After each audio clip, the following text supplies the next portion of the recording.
Olá, seja muito bem-vindo a mais esse áudio. Eu realmente fico surpresa que você ainda está aqui em um tempo em que tudo é tão resumido. Acompanhar uma história como essa, olha, eu acho que tanto você quanto eu estamos de parabéns por estarmos aqui. E aí, tá preparado? Então fica confortável e vem comigo.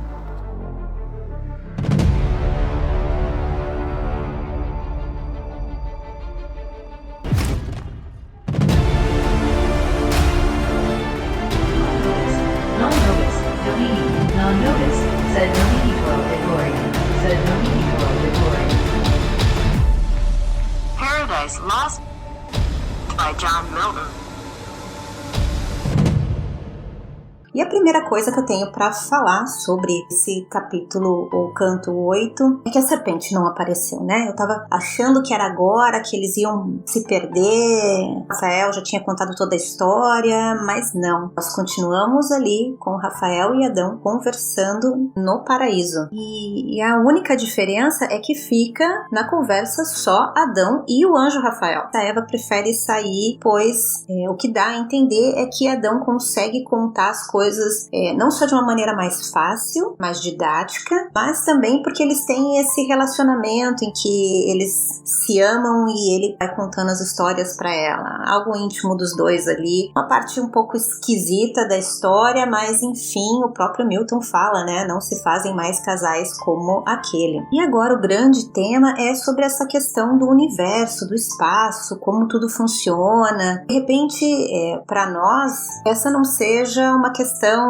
tão fundamental para ser perguntada nos dias de hoje, mas entendendo que na época de Milton isso era algo que estava sendo muito discutido entre o meio acadêmico, o meio científico, sobre a posição da Terra, a posição do Sol, quem é que gira no próprio eixo, a gente sente, não sente, gravidade, enfim, era tudo muito novo. Imagino que se Milton estivesse escrevendo essa obra agora, os temas seriam parecidos, mas com outro enfoque, no sentido de estamos destruindo o nosso planeta, vamos ter que morar em outro planeta no universo, existe essa possibilidade, ou de repente falar sobre a questão da inteligência artificial, até voltando para um lado mais Matrix, em que as máquinas dominam e o homem passa a ser só uma mera bateria, já que ele não é inteligente o suficiente para continuar existindo no planeta. Enfim, com essa visão do que era um assunto relevante na época, a gente entende por que Milton colocou essa questão para que Adão perguntasse para o anjo Rafael. Mas no fim das contas, o anjo Rafael não explica basicamente nada, ele mais coloca dúvidas na cabeça de Adão do que responde, né? Rafael começa falando que o céu é um livro que Deus deixa com sinais para que o homem consiga identificar não só as estações do ano, mas dia e noite, enfim, é um mapa. E aí quando ele fala um mapa, você fica pensando, nossa, então ele deixou ali para ser desvendado. Mas logo depois ele diz que não é bem isso, que não é para ele ficar preso nessas questões, imaginando se existe vida em outros planetas, que ele se preocupe com as coisas dele, que ele viva a vida dele na Terra com as informações que ele precisa. E aí tem uma parte da história em que diz que Deus ficaria rindo das teorias malucas que o homem vai inventar. E dentro das notas de rodapé fala de uma pessoa chamada A.O. Lovejoy, que diz que o Deus de Milton é uma criatura detestável, porque ele fica criando charadas cósmicas para que o homem fique inventando possibilidades e ele se divirta lá de cima, fica rindo da cara de todo mundo aqui. Porém, o próprio autor das notas do rodapé desse livro, ele rebate dizendo que Deus ele não ri das tentativas de descoberta do homem, mas da maneira com que o homem quer brincar de Deus, definindo a partir da sua visão limitada o funcionamento do universo. E assim termina a conversa quando o Rafael fala, olha, você tem coisas que não são para ser reveladas e vamos encerrar por aqui. Mas Adão não quer encerrar, ele quer continuar a conversa, então ele pede para que Rafael fique, porque ele vai contar a sua história. E, para minha surpresa, Rafael está interessado e resolve ficar. Rafael ainda complementa dizendo que os anjos se interessam pelo homem, assim como Adão também se interessa sobre eles. E aí nós temos mais uma informação sobre a criação do mundo, porque Rafael complementa dizendo: olha, eu não estava presente no dia da sua criação. Eu fui enviado com a minha legião para vigiar as portas do inferno. E as notas de rodapé adicionam que esse comentário do Rafael indica que ele não estava na criação do homem, mas então a gente pode supor que ele esteve lá nos outros dias, como se os anjos se revezassem na guarda dos portões do inferno. E agora nós vamos de fato saber a versão de Adão, como foi a criação dele a partir da memória que ele tem. E Adão começa contando, né, que ele fica feliz logo que ele acorda, ele fica procurando o seu criador, e ali ele já fala: eu levanto e fico de pé e começo a falar. Ou seja, ele foi criado homem, ele não foi uma evolução que ele começou a gatinhar e murmurar, não. Ele acordou, levantou, ficou de pé e falou. Porém, ele ficou sem resposta, porque ali só existia a natureza com os seus animais e todos os seres e criaturas que não tinham como se comunicar com ele. Ele meio que começa a adormecer e ele então tem o seu primeiro encontro com Deus. Nesse primeiro encontro ele acha inclusive que ele está sonhando, que aquilo não é real, e depois quando ele acorda em outro lugar ele percebe: não, isso é real. E então Deus conversa com ele, explica: olha, eu sou o Criador. Nesse momento, quando ele fala que fui eu que te criei, aquela pessoa que você estava perguntando, eu já imagino que quem está falando com ele é o Filho de Deus, é o Messias que está conversando com ele, porque a gente já viu nos capítulos anteriores que tudo foi criado através da palavra, e a palavra é Filho de Deus. Então eu imagino que ali é o primeiro contato que ele tem com o Filho de Deus. E Adão fica exausto a conversar com Deus e também se surpreende com a liberdade que Deus dá para ele se expressar. E Adão fica ali sem saber, mas tentando pedir uma companheira, né? Ele vai fazendo várias alusões sobre os animais estarem em pares, que ele precisa de outras pessoas, e Deus ali vai fazendo ele refletir, ele vai fazendo outras perguntas: mas você acha que não poderia ser feliz sozinho aqui? E todos esses animais, eles podem te entreter. Se você está procurando entretenimento, tem esses animais, eles podem te entreter o tempo inteiro. E Deus não para por aí. Faz outras perguntas também, no sentido: e eu?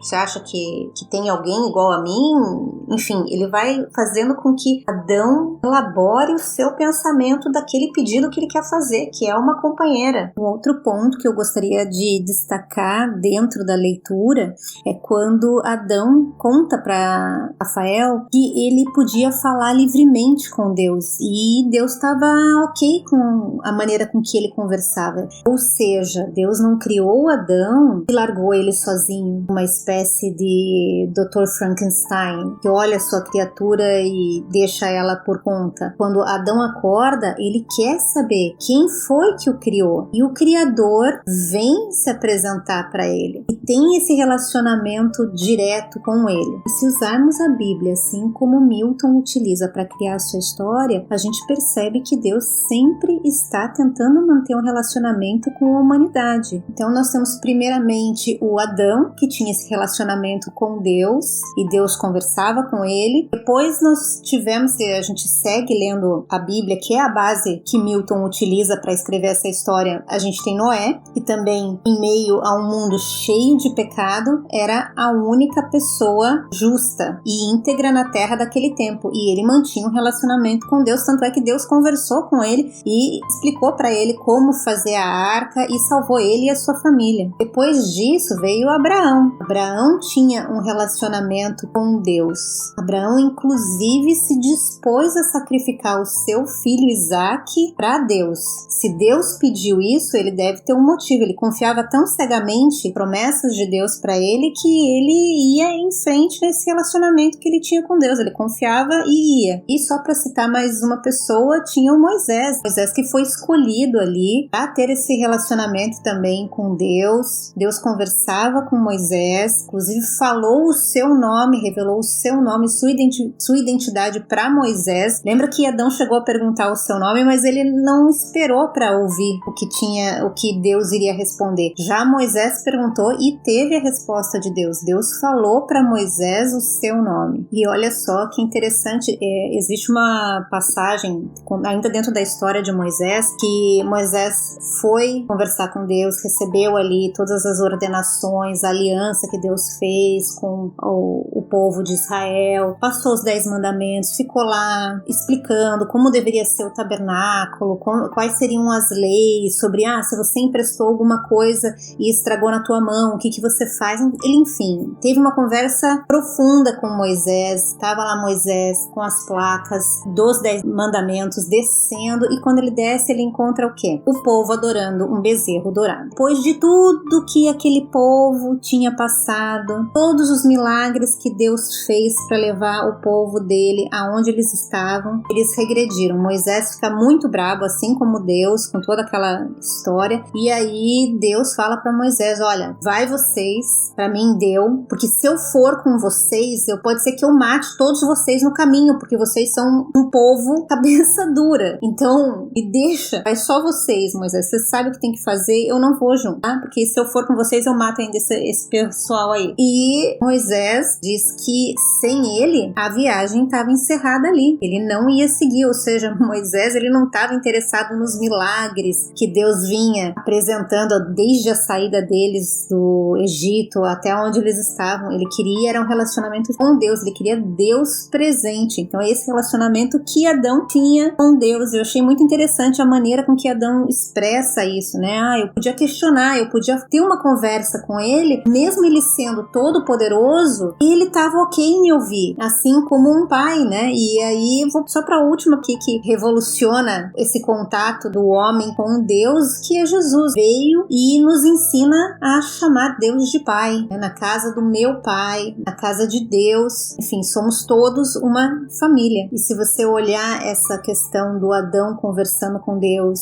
Deus muito interessado nas ideias que Adão tinha, a gente consegue ver essa relação paternal entre Deus e o homem. E esse foi um ponto alto da leitura, na minha opinião. E é engraçado que é uma frase simples, mas que me fez refletir. Veja só, lá estava eu com Moisés, Abraão, Noé, enfim, viajei no tempo nesse relacionamento que Milton descreve entre Adão e Deus. Agora, retornando para a questão em que Adão estava se referindo para Rafael sobre poder falar livremente, era porque Adão estava tentando se expressar em como pedir uma companheira. E eu achei muito interessante que Adão fala que ele precisa de outro ser humano para aprender com ele, para se relacionar com ele, para trocar pensamentos e ideias. E isso, eu como educadora, eu só consegui lembrar do psicólogo bielorrusso, o Vygotsky. E olha só, Vygotsky, ele nasceu em 1896, muito tempo depois de Milton ter escrito sobre Adão dizer que precisa de outra pessoa para que ele possa entender quem ele é. E se a gente voltar na história, pensando no personagem, Adão já veio com isso. Uma reflexão que Vygotsky ia ter quando ele escreveu o seu livro. Ele diz o seguinte, que o homem é um ser que se forma em contato com a sociedade. Na ausência do outro, o homem não se constrói homem. Olha só, essa é a frase do Vygotsky. E na educação infantil, esse relacionamento com o outro, ele é ainda muito importante, porque é através do outro que nós nos reconhecemos. É através das reações do outro que nós entendemos as nossas próprias reações. Enfim, esse foi mais um ponto alto dessa leitura, porque me fez refletir. É o que eu sempre digo, eu leio John Milton e a história ela não para, e ela não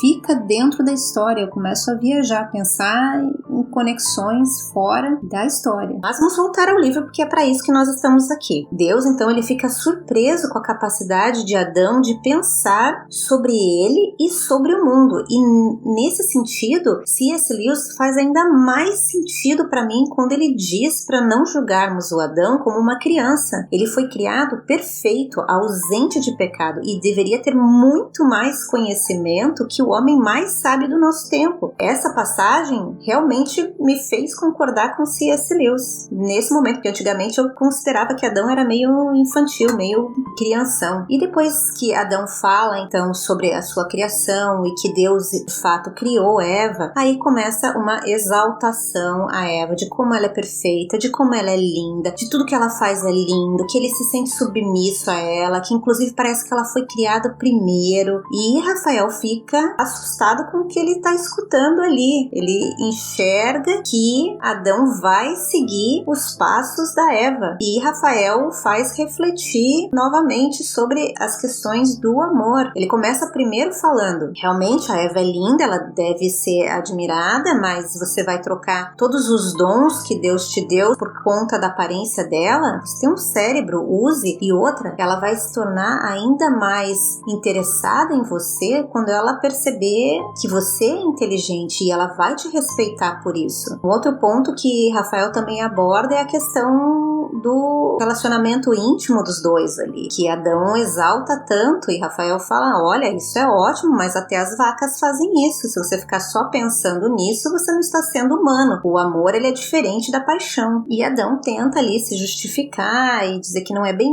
isso, que ele sabe o que tem que ser feito, e ao mesmo tempo o autor também continua exaltando a beleza da Eva até não poder mais. Chega um ponto que eu já estava de saco cheio de ouvir o quanto a Eva era linda, como ela era maravilhosa, como ela passa e ninguém pode deixar de olhar para ela. Meu Deus, que saco! Ela é incrível, ela é maravilhosa. Não só Adão exalta ela, mas o autor também está completamente apaixonado pela Eva. Que nesse ponto cabe a gente conversar sobre a grande crítica das feministas contra John Milton. Então nós temos nesse capítulo duas frases que soam muito problemáticas, né? A primeira que diz que a Eva não vai ficar para escutar, porque ela não se achava tão esperta, algo mais ou menos nesse sentido que John Milton fala. E depois quando Adão diz, eu sei que ela deveria ser inferior a mim. E são dois pontos que principalmente as autoras feministas, muitos séculos depois, assim como a Virginia Woolf, fazem críticas duras contra Milton. Mas eu acho, assim como todo o contexto feminista, por muitas vezes incoerente, assim é o mesmo com essa obra. Eu acho injusta. Veja, eu estava até agora falando o quanto Adão exalta a Eva para o Rafael e o quanto Milton também parecia totalmente apaixonado por essa Eva. E mesmo assim, as feministas tentam reduzir tudo o que foi direcionado para Eva ao fato dela ser bonita. E essa é uma verdade. Aqui ele é bastante incisivo em dizer o quanto a Eva é linda. Começa com Adão dizendo, né, que a Eva era tudo aquilo de mais bonito que ele já tinha visto no mundo. Se fosse comparado a ela, perdia a beleza. Logo na sequência, quando a Eva é guiada para ele e ela tenta fugir, Adão naquele momento percebeu que a Eva não estava garantida. Não foi porque Deus criou ela para ele que ela seria dele. Ele sabia que precisaria conquistá-la. Tanto é que ele fala, rapidamente corria atrás dela. Ou seja, a Eva veio para ele, recuou e Adão teve que correr atrás da Eva, alcançá-la. E aí ele diz assim, aí eu conversei gentilmente com ela e a ganhei. Ou seja, há um esforço do Adão para ter essa mulher ao lado dele. E Adão continua, ele fala o seguinte, quando eu tô com ela, a beleza dela é incrível e ela parece estar certa sempre. Os meus argumentos caem por terra, como se ela tivesse sido criada antes de mim. Olha a exaltação que Adão faz para sua amada Eva. Como assim? Esse homem é um machista da primeira era, que Adão também complementa. Ele diz, e não é só a beleza ou a questão do sexo, são todas as pequenas coisas que ela faz e que ela diz. Ela é tão doce, tão amável. Ou seja, ele reconhece nela algo além da beleza, além da sexualidade. O que Milton faz é reconhecer não só a beleza da Eva, mas tudo que ela representa para o homem e como o homem a enxerga. Nesse caso, Adão. Então, nesse caso das feministas,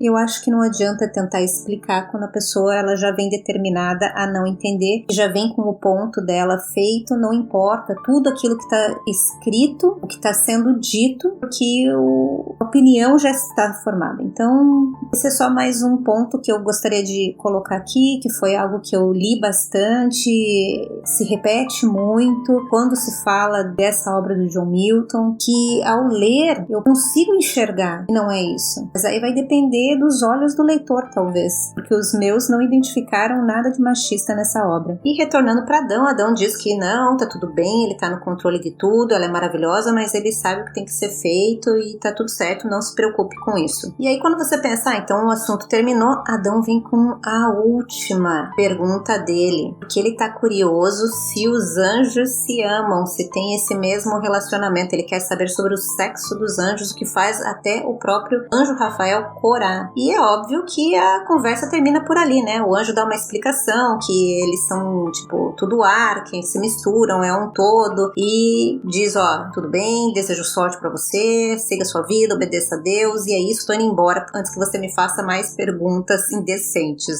E o livro termina aí, com essa pergunta, mandando o Rafael embora. Rafael vai, acho que aliviado, chega. E por outro lado, Adão está contentíssimo com aquela tarde maravilhosa que ele teve na presença do anjo. E agora vamos pro capítulo 9. Será que é agora que a Eva vai pegar a maçã? Bom, vocês viram, né? Eu tô desde o capítulo 7 imaginando, é agora que o paraíso vai ser perdido, é agora. E sempre Milton tem algo a mais para complementar. Então eu não vou duvidar se esse capítulo 9 a serpente não aparecer. E Milton vai colocar mais coisas ali, porque ele realmente é bom em ampliar a história. E para você, será que esses pontos que eu levantei foram os que mais chamaram a sua atenção? Ou será que os pontos que me deixaram mais encucada são pontos que para você, tá tudo bem, tá tudo certo? Afinal de contas, conforme a gente lê, cada um tem uma certa reflexão, até dependendo do momento que nós estamos vivendo, né? Mas a leitura é isso, né? Inclusive, sempre diz que se nós lermos os livros em épocas diferentes da nossa vida, nós tiramos reflexões e lições diferentes daquelas que nós tivemos da primeira vez que nós lemos.